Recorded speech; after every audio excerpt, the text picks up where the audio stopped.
Namaste and welcome everyone from the Vedic astrological community. It is such a pleasure to be here in this moment with Dayananda, Dr. Dennis Harness. Namaste. So good to see you. Thank you for coming on to my channel. It's great to see you, Ksanati. I've always considered you my spiritual brother. So, thank you. We're here not just to chit-chat, because we could probably just chit-chat for an infinite period of time. But we're going to talk about the Sedona Vedic Astrology Conference, this is my second year coming to teach there, and I'm very, very excited. They've been doing this for very many years. Dr. Harness started the conference many years, and there have been some breaks along the way, but for the more recent years, it just keeps getting better and better and better, and that's what everyone's saying about the conference. So tell us a little bit about the history of the conference, where it originally started and kind of what it's evolved to today. Yeah, the very first conference was in 1992. So this really dates me. It's almost 27 years ago. And we had it in San Rafael, California. And actually, our keynote speaker was Dr. B.V. Raman. So he really initiated things. And Dr. David Frawley and I helped to organize the conference. So we've been doing these conferences since 92. The first Vedic Astrology Conference in Sedona was 1998. And we did it almost every year for about 4 years. And then we were doing conferences in India and other places. And then I came back to doing the conferences in Sedona again in 2015. And we've had one 2017, 2018, and then this year 2019. So we're trying to do the conference annually.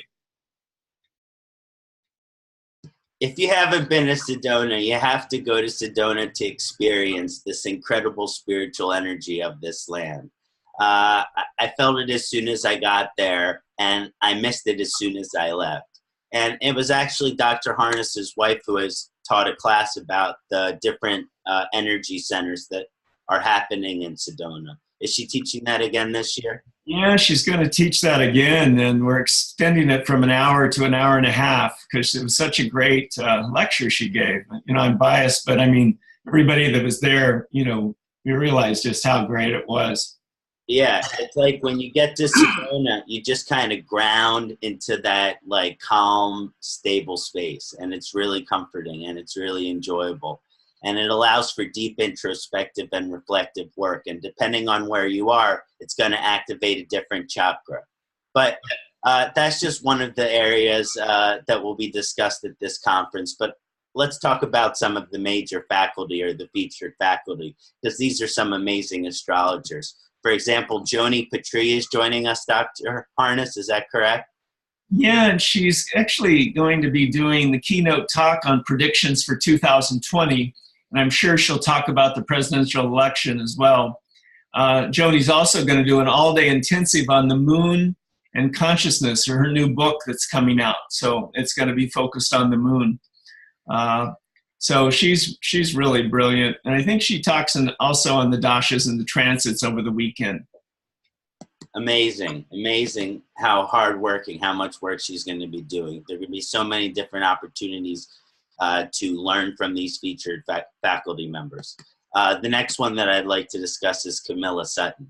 I've personally studied with Camilla in detail and really enjoy her classes. Tell us a little bit about what you'll be doing this year, Dr. Harness. Yeah, Camilla's so brilliant because she was born in India too, and so she brings the Indian culture to us in a palatable way that's really very accessible.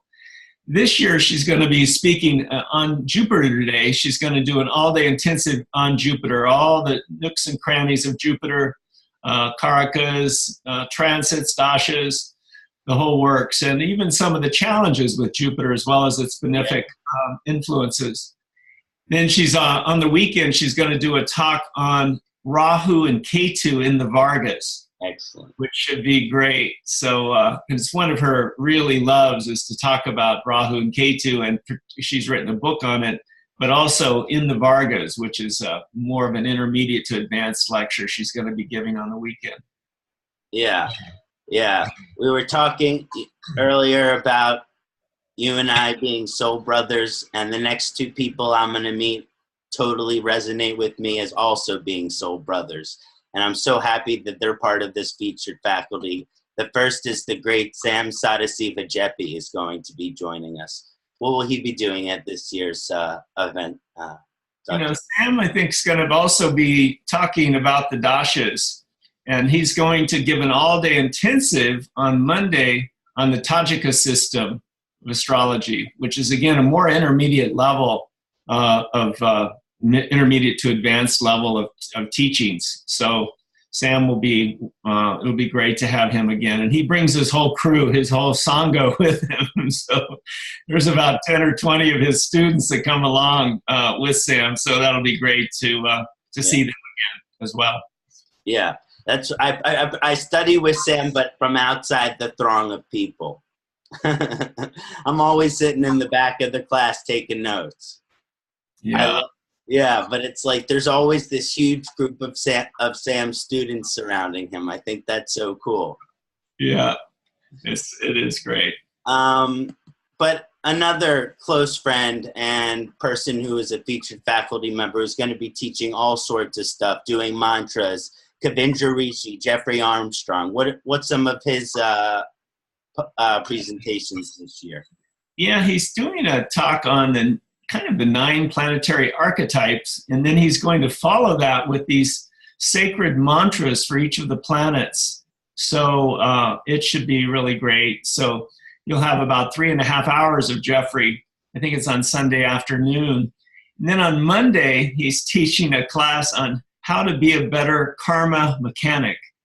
And it gets into all the intricacies of karmic theory, how it plays out in your astrology chart. He's going to be talking about past lives, future lives. It's going to be, a smorgasbord of different philosophies and different teachings, because Jeffrey's kind of like a walking library of the Vedas. So he's so brilliant, the knowledge and wisdom he carries. And the way, his way with words, it's like he's really, whenever I have a conversation with him, he helps all our speaking abilities just from the way he puts things. And he's really helped me relook at the way that I look at the Sanskrit language. So I have a lot of respect for him. There's so many other faculty members, Dayanandaji. Is there anyone who you want to discuss some of what they're teaching or over at the conference? Yeah, one of our really featured faculty who is so great to have him back, I think the last time he spoke in Sedona was the year 2000. And it's James Braha, who wrote the classic book, Ancient Hindu Astrology for the Modern Western Astrologer, which was the very first book that I read by an English writer on Vedic astrology. So it made Vedic astrology real accessible to all of us. And James is going to do an all-day intensive on how to interpret the birth chart. And he's one of these amazing guys that can teach the basics, but then take it to the level of intermediate advanced within that. So he's a kind of a Renaissance man in that way of being able to cover for people that are beginners as well as people that are more intermediate advanced. And then he'll be doing a 2.5-hour lecture on the weekend on basically, I think the title is Things I Wished I Would Have Known 40 Years Ago, or secrets, of practice. So that should be brilliant, The Jyotish I wish I knew 40 years ago. Yeah, that's it. Sorry, I can't remember some of these titles. So, it's a brilliant little title too, but it'll be great. It'll be great. And he points out, some of the fallacies too in practice of astrology. So, he points out the good, the bad, and the ugly, mostly the good, but sometimes some of the challenges we have as Vedic astrologers as well. Definitely. I'm so excited to see. It feels like he's a legend. So it's great that we're having a legend teaching so many classes. He's a real legend in the Vedic astrological world. Yeah. So it's really grateful that he's going to be there, and I'm going to get to meet him. I've already reached out to him and said I'm excited to meet him in person. Also Andrew Foss and always come back, and he's the president of BAVA, And also Mas Vidal, who's a great yogi and Ayurvedic teacher, as well as a Jyotishi. So he'll be doing an all-day intensive, as Andrew will. But the other person I wanted to kind of highlight, who's new to our community in a way, although he did come to some of our conferences back in the around 2000, 2001, is Alan Anand from Toronto, Canada, who was one of Heart to Foe's main students. And Alan's going to do a whole day workshop on Kalasarpa Yoga, which will be brilliant on Thursday. And he's going to follow that up also with a lecture on Parivartana yogas on the weekend, a 2.5-hour presentation. So, and he's absolutely brilliant. I think, have you had him on any of your summits yet? Him and both Dr. Foss are on my summer June summit on retrograde planets. Oh, fantastic, fantastic. So again, and he really represents Heart to Foe, who I wish we could. I probably should invite him again, but he's kind of, as he says, a lone wolf. You know, Yeah. He used to come to some of our conferences early on. But Hart is one of the most brilliant teachers I ever met or ever experienced, and so Alan really carries that tradition very, very well. Yeah, and I followed him, and he's amazing with all of his research when it comes to numbers, statistics, graphs. And his sense of humor is off the charts. So looking forward to meeting him in person. Yeah. Can you describe your lecture, your 2.5-hour presentation? Sure. I would love to. So I'm going to be presenting Sunday afternoon from 2 to 4:30. And the lecture is called How to Improve Your Planetary Karma or Planetary Relationship with Rahu and Ketu. And we're going to do a nakshatra-based approach. You know, a lot of times when they do remedies for Rahu and Ketu, they're kind of generalized. Mm-hmm. But we want to get specific into some of the karmic evaluations which are going on between the node and the nakshatra, Mm-hmm. And applying the remedy towards that. So instead of applying a more generalized remedy, we're doing a nakshatra-based remedy. So obviously, we're going to be looking at everyone's Rahu and Ketu nakshatras. Right. All the nakshatras that you have, that your Rahu and Ketu are in. So in your birth chart. Wow. But we're also going to be taking a look at and then what that means as far as what you can do based on that position. For example, I'm a Rahu and Satyabhishak. So what is the specific remedy of Rahu and Satyabhishak that might be beneficial? And we're also going to be discussing an Ayurvedic perspective because one of my teachers was Dr. Vasant Lad. So we are going to be getting to kind of some deep karmic lessons that are attributed with the nodes based on their nakshatra, and breaking through those lessons, which might help us break through our karma. But also we balance the body in the process, Vata, Pitta, Kapha, because the Rahu and Ketu have a heavy effect on the physical body. Mm-hmm. They have a heavy, especially dependent on where in the chart. But Rahu can cause a lot of Vata in the body. Mm-hmm. Ketu can cause a lot of pitta. So we also do some remedy about the nakshatra position so that the person has longevity. In other words, yes, we'd like to figure out what our lesson is that we have to learn, but we also have to have a strong enough body for a long enough time to be able to learn that lesson. Yeah, I've been in Rahu Mahadasha for about 1.5 years, and I thought about which we could use you as our main mentor of starting a Rahu support group.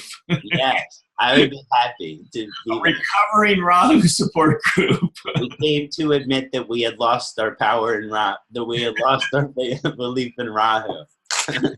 That's great. That's funny. Yeah.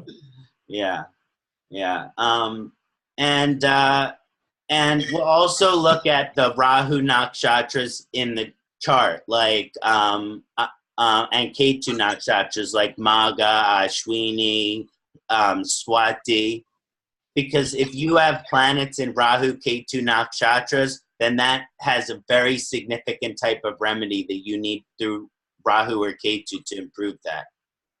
Oh, fantastic. It's kind of like having a planet in a Rahu or Ketu nakshatra is very similar to having that planet conjunct with Rahu or Ketu. Interesting. Yeah. So I look forward to sharing that, and thank you for giving me the opportunity to discuss that. I'm so excited for the topic. I've been doing a lot of research on the Rahu Ketu nakshatras for a few years now, and I'm really excited to put that into a focused presentation at the conference. I can't wait. Yeah, it's great. We have over 30 faculty this year. And there's even classes on yoga, mantras I mentioned, Ayurveda. So it really covers the different Vedic sciences, even though astrology, of course, is the main focus. There's something for everyone, something for everyone to partake of. So I think that's one of the brilliant aspects of the conference is the integration of the different Vedic sciences. Definitely. There's going to be yoga, there's Ayurveda, there's Jyotish, there is more, there's Muertis and a devotional side of it. So there's all of the complementary aspect of these ancient Vedic ways. And, they all complement each other and give us this complete experience. When I walked in to the conference last year and I saw all those Muertis lined up, maybe it was the vibrations in Sedona, or it might have been the Muertis, but I felt this boon of good energy, man. I just sat down next to Manoj, right? Right. He's going to be coming back again. He's going to do an all-day workshop, as well on the mythology connected with the Muertis and the gods and the goddesses of India. And I just sat down next to him, and he said, "Wow, these Muertis really speak to you." And I had a very spiritual experience there. So it's a one in a lifetime experience. There's going to be ticket links, links to the website. It's at a beautiful resort with very affordable rates, and it's a once in a lifetime opportunity. I mean, we will keep doing this year after year, but every year is so different that this combination of amazing teachers coming together in this moment, it's a once in a lifetime opportunity. And I'm just happy to be a part of it. Thank you, Dr. Harness. Yeah, it's going to be great. Great to see the spiritual family again. We have it this year. It's going to be November 21st to 25th, which is the weekend, kind of the week before Thanksgiving. So it is kind of our Thanksgiving feast for our spiritual family. To prepare us for our biological family the next week for Thanksgiving. So it's really a feast. And we actually have a vegetarian Indian banquet with Indian food banquet on Saturday night. And Jeffrey Armstrong's going to do Vedic poetry. Oh my God. And what's so cool too is we have Jaya Lakshmi and Ananda Yogiji, who are a really famous kirtan couple. That was amazing. They're going to be presenting, or they're going to be singing for a half hour on Saturday night, and then they're going to do a 2-hour concert again, kirtan, on Sunday night. Holy moly! That's all included in the package. That concert is included in the package, so you get basically their concert for free if you're attending the main conference. The banquet's separate, but the concert we're giving as a gift to all the attendees and all the faculty. That's amazing. The banquet last year was amazing. The community energy, the music. I was dancing at both concerts. I couldn't stop moving. It was an amazing experience. The bhakti, to share in that devotional bhakti energy of love and appreciation and gratitude for the moment. It is the sweetest feeling there is. And looking forward to experiencing that again with you, Dr. Harness, and the rest of our family there. So that's very exciting news. Yeah. And there's, just so many other lectures, so many Sonalis coming from India also. And we've got several other, just other brilliant not only Jyotishis, but brilliant yoga teachers as well, several that are getting showcased from the Sedona community. So again, like I said, there's just really something for anyone's interest and anyone's taste in terms of Vedic wisdom. And also I should say that we have several tropical astrologers coming to share their wisdom, such as David Cochran. He's going to be talking about moksha in the Vargas, in the divisional charts. And we have a number of other, we have Laura Desjardins also that's going to be speaking. Yeah. So it's nice to include some of the interface with tropical astrology, because most of us started out studying tropical astrology and then we bridged on into the Vedic system. So there's still a lot of us that are trying to create bridges between the two communities without creating goulash, with mixing the two systems too much, which I think is a danger there as well. Yeah. So we have to be careful when we're bringing in, we're interfacing tropical and sidereal zodiac. It's a dangerous dance, so you better know how to tango. Yeah. Two other faculty members I just wanted to mention is Ronnie Gale Dreyer is coming in, and she's doing on something on the eclipses, which I think should be very interesting. And she's been studying Jyotish for some time now, so I'm looking forward to her presentation. Glad you mentioned Ronnie, because Ronnie's also doing an all-day intensive on Sanskrit for Jyotishis on Thursday. So those of you that want to learn some Sanskrit, and particularly Vedic astrological terminology, her presentation will be great. So she is, one of the foundational people, in the Vedic astrology community with her teaching and her writings. She's amazing. And I also saw you were able to get my teacher to do a 1-hour talk on his Dharma method, Simon Chikoisky. I'm happy that he was able to squeeze in. Yeah, he's an amazing guy. I really, if I had room, I really wanted him to do an all-day workshop, I think next year, on relationship compatibility. Yeah, that's his thing. Because I've read some of his material and watched his videos, and he's brilliant on that. He's going to present this year on the Dharma method, but because we wanted to get him connected more with our community. Yeah. And I think next year he'll even be given a bigger stage to teach on. Yeah, the Dharma method had a big impact on me, because using the Dharma method as a Rahu ascendant, you become an outsider. Uh-huh. So I realized I had outsider Dharma, and life became a lot easier after that.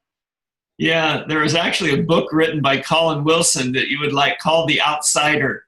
Yeah. And, I always think of the book, too, by Robert Heinlein, the science fiction book, Stranger in a Strange Land. Yeah, which is actually what my Hebrew name means. Really? Yeah. What does it mean again? Sorry. It's Gershon, which means stranger. Oh, wow. Interesting. Yeah, so it's definitely interlinked within my being all these labels and names which relate to the outsider. I always say jokingly, which is true though, as you have tomorrow's skills for today's world. That's funny. It's like the things you'll notice. Well, Dr. Harness, thank you for taking this time with me. Thank you for sharing this discussion on the Sedona conference. I just wanted to say again, it's at the Poco Diablo Resort, November 21st to the 25th. And I came a day early last year and stayed until the last day. And it's just the longer you can stay, the better. And we will have the links in all of the videos. And I just want to thank you, Dr. Harness, for taking your time with us today. Namaste, Dayanandaji. Namaste.